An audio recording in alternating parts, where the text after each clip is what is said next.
Well, welcome back to Backstage with DJ, and today is the first person to join the Two Timers Club. He loves the Ninja Turtles, and he loves Old Bay Spice from where he's from. Welcome back to the show, Howi Spangler from Ballyhoo. That was a great introduction. Thank you. I was trying to workshop that a little bit and work on it. I want something good to really pop when I first started. And I'm the first two-timer. The first two-timer on Backstage with DJ. Great. Yeah. I'm honored. Of course. So it seemed like you've had a really busy year so far. You've been touring a lot lately. I saw you were touring with Chopadelic, and you've even put out 2 singles with Ballyhoo. You put out Meaningful and Swim, and then even a solo project called Fireman. So I just want to ask, as Howi Spangler the person, how are you doing right now? I'm all right, man. I'm just a lot going on. I've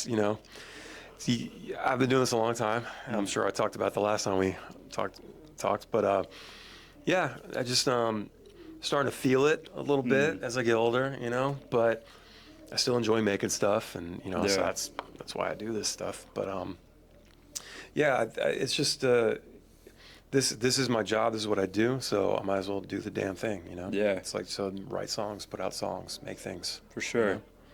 Yeah, I mean, watching your videos, I see a totally different side of like music now, because you don't really get to see that. You see all these musicians, and it's like, oh, life must be like perfect all the time, like being famous, like playing shows and everything like that. But it seems like it definitely has its darker sides to it. Yeah, been doing that. I've been kind of exploring that stuff in my vlog more, and I feel like, just like anything else, you always see the highlights on Instagram and Facebook and stuff. It's curated, Yeah. And I think you don't see enough artists talking about the really hard shit. And it's always like, look at my sold out show or whatever. We've done that as well, but you have to do that to get people excited. But there's also shows that sell 35 tickets. Like that's where we're at with Little Rock right now. Little Rock, where are you at? Little Rock's sold 35 tickets. It's from that's coming up next week. I'm hoping that we can pull 100. But we don't ever go through there. Yeah. It's like I'd said on the vlog, like maybe 3 or 4 times in the last 20 years we played there. But that's the reality of it. It's like you're not always going to have a slam dunk or a really amazing show every night, and the professionalism comes out when you're able to just deal with that, put on the best show possible. Yeah. Give those 35 or 50 people the most ripping show they've ever seen. Yeah. And move on to the next town. For sure. Just do the thing. You gotta make yourself perform at your highest level sometimes, like even when you don't want to, and sometimes it's really hard. But yeah, I feel like more artists should talk about that stuff. Yeah. For sure. It makes you seem so much more personable to the fans. I feel like, I've met you before in the past, and like we've filmed a video you should check out. But, over the past year since then, I've just been watching all your vlogs, like just weekly. Thanks, man. And, I feel like I know you, like you're like my friend in my life, which is really cool. I think that's really dope. We built this nice parasocial relationship. Exactly. From Maryland to New Jersey. Yeah. For sure. But I think that's so cool, because I think that's one of the things that, like, in the reggae scene, the punk scene, like, you have this opportunity where you guys really try to reach fans. And I think that's so important. I think that's where a lot of success can come from, when you get to really know your fans, because then you're really developing long-term fans. Instead of people who are just like, oh, I heard that one single, I know Walk Away, you know what I mean? You start to know, like, I listen to you guys all the time. Like last year on Spotify, I think I had like 8,000 minutes of you guys. Oh, that's awesome, something man. like that. That's a lot of minutes. So, but I'm always showing you guys to my friends, and like, I think all my friends know who you are now, just because I couldn't stop talking about the first video we did. I appreciate that. But that's great, man. Yeah, I think that's such a cool part of it, though. It is. Yeah, it's wild. You just don't know who's watching, and it's you just putting stuff out there, and people are getting inspiration. That's a great thing. Yeah. If nothing else, I hope they're just entertained. For sure. Yeah. I gotta say too, you've changed my life, man. I mean, when you accepted that video, like the first video we did, like and I had like no following. I still don't really have a following, but you showed me that it's possible to do what you want to do, and like that like gave me the courage to just keep on going with it, which was like amazing for me. I love that. I love that. Yeah, man. It's thank you. That's awesome. Of course. And I'm glad that you're, clearly you're somebody that this is, you want to do this thing, and understanding that it's not going to happen right away. It's going to be years of like going at it, and you don't get anything if you don't give anything. For sure. Right. So, it's like YouTube algorithm, for example. Like, I had a great month last month in June. Vlogs started popping. Yeah. One of my videos got like 12,000 views. Like, my vlogs don't ever do that. I was lucky to get 300 or 400 views on my vlog. That one popped, and then for the next 3 weeks, it was just people just tuning in, thousands of views. I was like, wow, this is incredible. I did just under 60,000 views in June. That's I've never, and then what I noticed was I didn't make any videos for a few days, and then it starts trending down, and you start to feel like, oh man, like that's where the pressure comes in. Like, oh, I gotta keep doing this. Oh, okay, and you hear about the algorithm like punishing you if you take too long. For sure. It takes too long of a break. So once you build a momentum, you want to keep it. So you're sort of in this mindset of like, okay, I got to keep making stuff. Yeah. But you know what, man? If you get tired, you don't want to get burnt out. Oh my God, yeah. And I'm sure you've been burnt out. I've been burnt out. Yeah. Because we enjoy doing it. So it's kind of hard to make that call sometimes. But there are definitely times where I'm like, all right, I'm just done. I can't do anything. I don't care about the numbers. Whatever, dude. So just understand that, like, if you need a break, you got to take the break. Don't be. And eventually, hopefully, you monetize and you start making money off of this. That'd be awesome for you. And that can be a thing where it's like, if I don't make videos, I don't make money. Yeah. So there's that. Because I'm certainly in that space where if I don't make videos, I don't make money. But I have multiple. Do you make a decent amount from YouTube? Yeah, I can do on a good month. I'll pull like $1,000. Is that from AdSense? AdSense, but mostly from live streaming. Oh, okay. Live streaming is huge. If you're on YouTube and you're trying to do it, live streaming is huge. People love to support, and definitely, I find it. I definitely get more tips or supers or whatever when I'm playing music, like singing and taking requests, as opposed to like doing just chatting. People throw me money for just chatting. Hey man, what's up? Just here's $10 or whatever. But the bulk of the money when I'm streaming comes from when I'm performing, when I'm taking requests and things. So for you, I don't know exactly what, maybe you could do like offer like, just advice and things as you learn, and people can like maybe want to support you for that. Well, that's what I've kind of been doing lately, because I have a series I started doing that I really enjoyed. It's like things I've learned after I graduated high school, just like life lessons I've learned about how to handle yourself and stuff like that. And like I've noticed some of those videos start to do well, because I really like talking about that, because I think right now we're living in an age where like people my age in their 20s, just like it's so confusing. You get out of high school and it's like, all right, you need to go to college and get a job. You need to know what you want to do, and that's not the case. Not the case. That was never the case, man. It was like that was forced on me, 30 years ago. Like when I was like coming, in. I'm not that old, guys. Okay, I was like a 10th grader 30 years ago. But so like. Yeah, I mean, it's like when I said I started my band when I was 14, and it was like, oh, that's cute, that's fun. But then like 11th grade, 10th grade, it's like, all right, what are you gonna do with your life? Yeah. I'm like, well, I want to do this. No, you can't do that. You gotta get a job. You gotta go to school. Join the army or something. Yeah. I didn't want to do any of that. I wanted to be in a band. Yeah. So it really comes down to you sticking to your guns. Now with your generation. It's gotten harder. It's and then you've got people that are still trying to apply the same advice or the same outlook. It's like, just go get a job. It's like, no, dude, it doesn't work like that. Like, college is super expensive now. It is. Yeah. And you got people coming out of college, that either can't find a job that they went to school for, or they can't you're a camera guy. Yeah.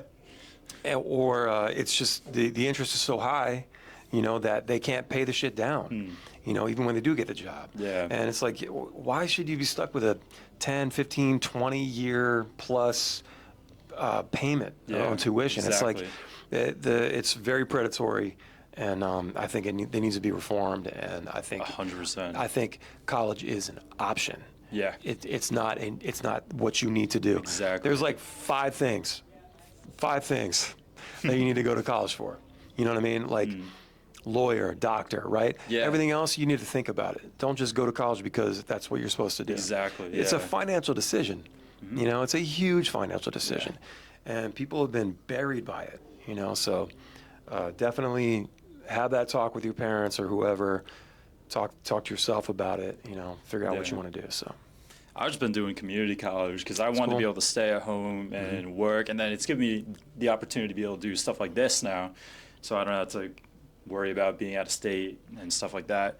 But, you know, I've just been trying to save as much money as I possibly can because it's so ridiculous right now, especially with the economy and everything happening in the world. Rent and mortgage. Exactly, yeah. I mean, having like $5,000 rent plus a month, it's ridiculous. Like, you guys shouldn't have to room up with like 4 other people. No. You should be able to have your own place. Yeah. You know? It's yeah, that sucks, man. So how's your voice been? Because I know you were having a lot of issues with that. Still having issues. It's better today. Like, I've done like, I think just a few shows since the last tour. So I've had a lot of time to recover and just kind of rest it up. And I also started I have acid reflux. So, and it's like a silent reflux, so I don't necessarily feel like, I don't have all like the symptoms that you'd think. It just kind of happens while I'm asleep or while I'm, you know, if I'm laying down too long, it like burns out my esophagus and vocal cords and stuff. It's crazy. So started on medication for that, and then my doctor's like, all right, take this Flonase, and you need to switch allergy pills, and you got a bad postnasal drip. That too, yeah, all these things. So now I switched from loratadine to Allegra, so hopefully that'll work. You know, so I'm just trying all these things. I got a nebulizer with some saline, so I can as like a breathing treatment for not a breathing treatment, but for vocal treatment, vocal cord care and all that. So I'm just trying everything I can. For sure. Trying to dial back on coffee. You can come through or not. Trying to dial back on the coffee and, you know, just whatever. And then, you know, try to get as much rest as possible. Rest is almost impossible on a tour like this. So we're in the van for this one. So. Oh, okay. Yeah, we don't have the bandwagon. So. Yeah. How is it going from like problems like your voice from going from tour to going back home? How is that transition? It's interesting because when I'm on the road, I'm singing every night just about, and then when I get home, I'm really not. I'm not singing much at all. It's probably that's definitely my fault because I need to be. I should spend like 30 minutes a day, like just keeping it, you know, just keeping the channel open, keeping it good. For sure. If I don't sing for a couple days, it starts like going away, which is very strange. And like my voice, you can hear it right now. It's kind of hoarse or whatever. But this is kind of how it gets. And then I'll end up losing like the bass in my voice, and the gravel of it is just not there. And it's really weird. It like softens up. So I have an ENT appointment next month. I'm gonna get everything scoped and looked at, make sure nothing crazy is happening. But yeah, when I have to start tour again, I have to sort of work back up to it. I have to sing a little bit, a couple more days going into it. Sound check, I get some more, and then we have VIP, and hopefully by the show I'll be pretty decent. I'm not 100%, and it sucks, you know. So hopefully I'll be like 80%. You know. So. Yeah. I know that must be a really weird transition, like going from tour, like just you're out every day doing things, and then you go back home, and it's like trying to transition back into normal life. And I hear you talk about a lot of those kinds of problems, like among many others, from those kinds of transitions in your vlogs. And I can't imagine what like that feeling must be like going from that. Yeah, I mean that you know, it's weird because you're out doing the thing. And then you get home and it's like it's quiet. Well, you know, I have kids and stuff, so it's not totally quiet, but like I'm in dad mode, and everything. It's just a totally different life, you know, out here it's like, you know, I don't party like I used to. I don't even drink anymore. Yeah. But you know, it's like we used to drink a lot before, during, and after the shows. And, Yeah. And you know, sometimes somebody would invite us to like the barcade down the street or something, we'll play games or whatever. It just, you know, stay out late, things like that. For sure. It wasn't like every night like that, but like every now and then, you know, we had some friends in town. Yeah, yeah. And nowadays I'm just a hermit, dude. Like I don't want to talk to anybody. I just want to be alone. I don't go out to the merch table anymore. Like we stopped doing that a couple of years ago, but I'm just like I'm trying to take care of the voice. I'm trying not to, if I talk too much, especially over loud music and stuff, it gets crazy.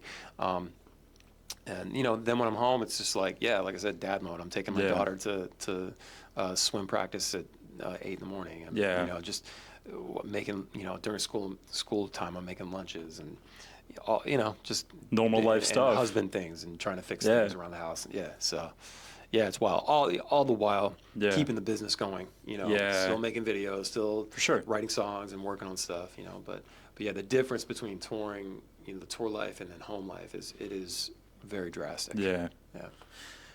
How do you deal with a lot of these stresses? Because I know you talked about it's like a business for you. Like this is your job. Do you ever have moments where you're like, I can't do this anymore. This isn't supporting me anymore. And what are those feelings like?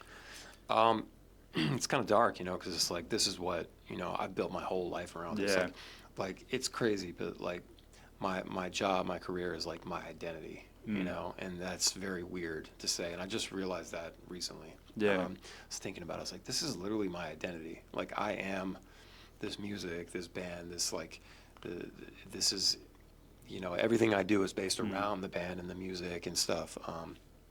Even the YouTube channel, you know, it's just about the life of a musician dad, you know, that's active and still doing shit. And sometimes it feels like it's so much work. It's just so much grind, and like the return is not. It's like a fraction of what it should be, you know. Exactly. So luckily, I do still enjoy it, you know. But I find myself like getting more burnt out as I get older and stuff, and I start thinking about the future and getting anxiety and stuff. Yeah, and, you know, yeah. my son's going to graduate in 3 years. You know, it's like, what do I have for him? You know? For sure.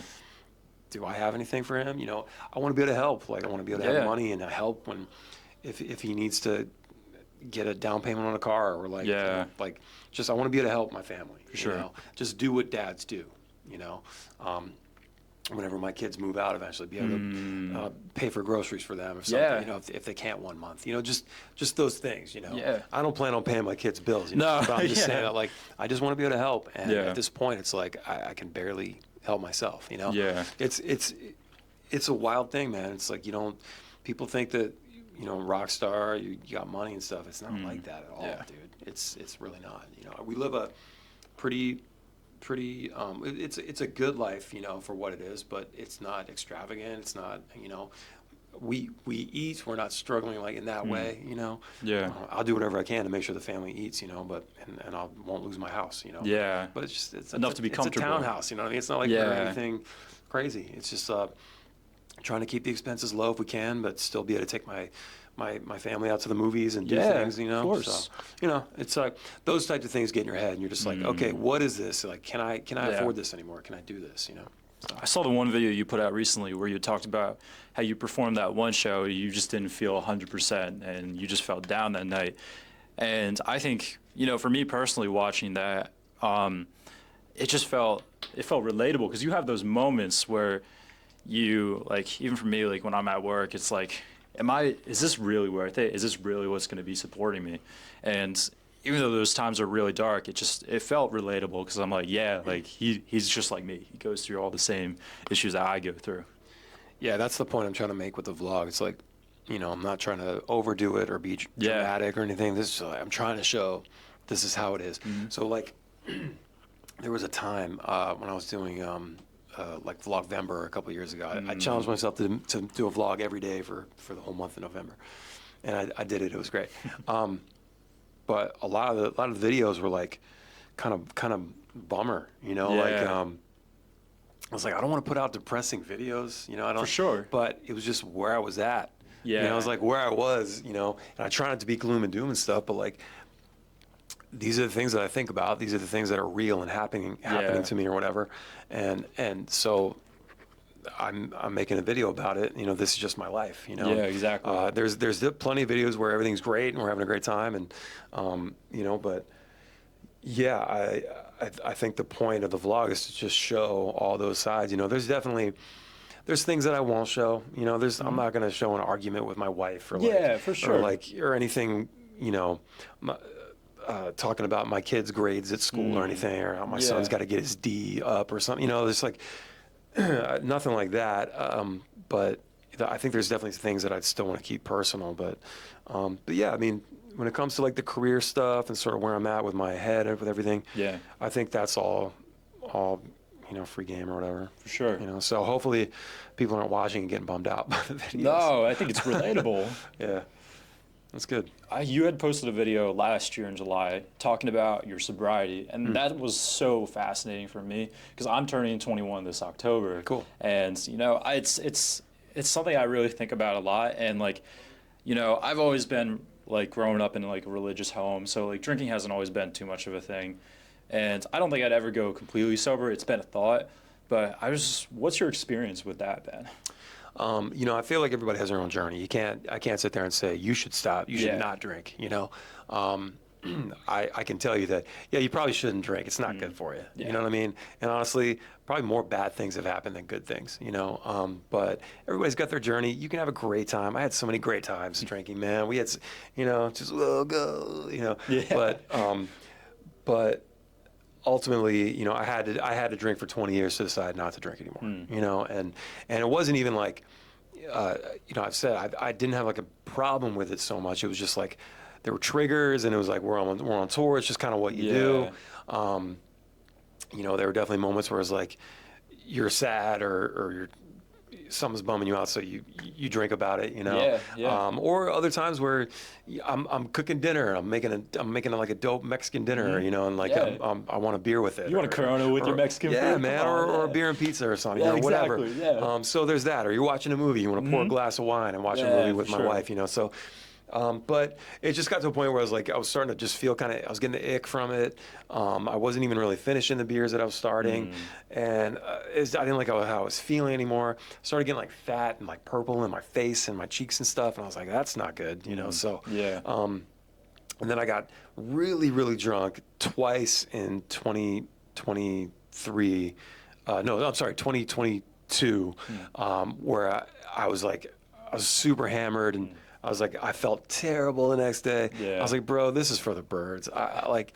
And then I think I drank on the 311 cruise in 2023, real chill. Had really dialed it back by then. And then by May, I was just done. I was like, you know what? And then I thought, you know, after like a few weeks, I'm like, this is cool. You know, I feel good. I was like, you know, maybe I'll have a drink on the weekends or maybe a special occasion.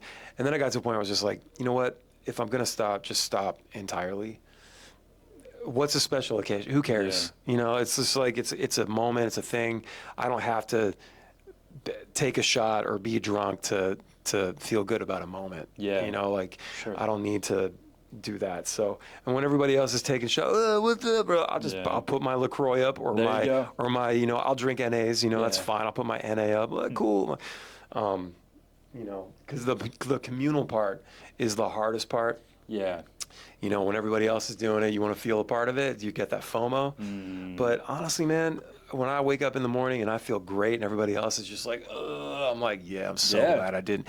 I've never been like, oh, I wish I would have drank last night. I wish I would have got shit-faced. I just never. I'm always stoked that I'm feeling the best. For sure. Out of everybody. I mean, I've been on like a workout journey the past like year. You know, I started working out, trying to eat better and stuff like that. And as I've been trying to improve my health more, it's like, is it really worth it to try to start drinking when I'm 21?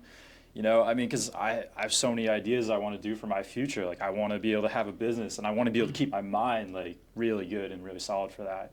And even, too, just I think about having, like, kids in the future and stuff like that. You know, I don't want my health to be bad for them in the future and stuff like that too. You're on track. It sounds like you're really considering this because I would say, you know, if you're feeling like that, you're working out, you want a clear head for your business and your money and all that stuff.